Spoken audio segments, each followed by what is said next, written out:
তাহলে প্রথম আমরা এখান থেকে শ্রেণী ব্যক্তি উঠাইছি কেন, এই যে শ্রেণী ব্যক্তি, তারপরে লাইনে কি আছে জনসংখ্যা।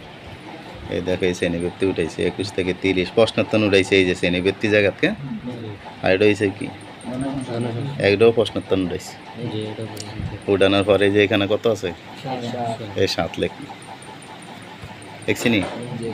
এবার 7 আর 11 যোগ করবো, কত হয় লিখলাম 18। এই 18 আর এই 18 যোগ করবো, দেখছেন এই উর্ফেরটা লাগে নিচে দেখো না কোনি 18 যোগ করলে কত হইব 36।